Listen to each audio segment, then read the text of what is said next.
Hi, I'm Angie Austin with Oil and Gas 360, and we are here with David Preng, and I have interviewed you, David, on many occasions here at EnerCom's Oil and Gas Conference. And I remember you specifically because you're very good at what you do, but I love it that you also work with your family. So first, would you tell us what you do at Preng Associates? Well, it's good seeing you again. And Preng Associates is an executive search firm. We specialize in the energy area. The bulk of our work is in the upstream, midstream, and oilfield equipment and services area. And yes, I'm fortunate. I have two of my children working for me. My daughter Laura is a partner in the oil side, upstream, midstream, and my son Stephen is a partner and runs our oilfield equipment and service practice.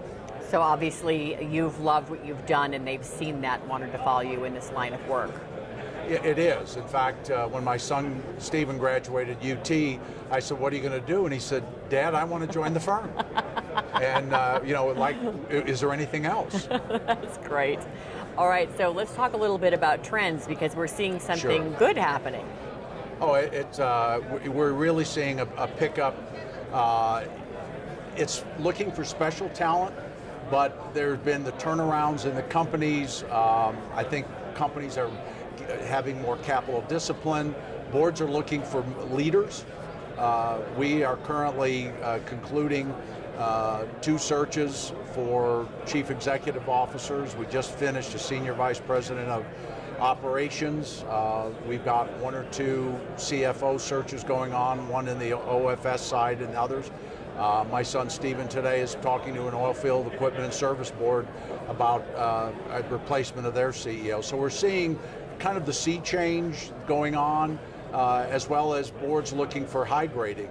But it's interesting today is we're seeing that you just can't expect there to be 5, 6, 8 sitting CEOs to be out there because the talent just hasn't come out of the universities. If you look back in, let's say, the 80 to 84 period, let's take University of Texas, for example. They graduated on average in May about 110 to 125 petroleum engineers. 89, 90, those people that are today in their 50, 52 range, the average at UT for those 3 years was 9, with the low year being 1990 at 7. So the product isn't coming out, and what you're seeing today are some younger asset managers and people that understand capital allocation, understand the bottom line and how to run a business, and it's those people that the boards can bring in, I think, today, and with their guidance and mentorship, these people can become some great CEOs of the future. Clay Gaspar this morning, mid-40s, COO at WPX, obviously the successor there. He's a perfect example of that. So there is a change going on, and it is very active. And based on what I've heard here at this conference, which, by the way, is a real blowout and a great one, we're seeing, and we think that after Labor Day, when people get back and get into their planning cycles, we'll even see more activity from our standpoint. You mentioned the conference, a real blowout. What is it that's beneficial for you and others you meet here about coming to this conference? Well, we come here for a couple of reasons. One, we specialize just in energy. And what we hear, listening to what companies are doing, we understand who's doing what. Upstream, midstream, oilfield equipment services. We know what basins they're in. We get to look at their business models, their strategies. And also, second thing is who's doing what. You have people that'll come here that you'll meet that are the up-and-comers, and it's having that knowledge so that when clients ask us to help them with a need, we can present to them and talk to them about people that we've met firsthand or that we've seen present. Sean Smith yesterday from Centennial, I had known about him but had never seen him present, and now, I hate to say it, but he's on my radar list. Yeah. Sorry, Mark Papel, but he is.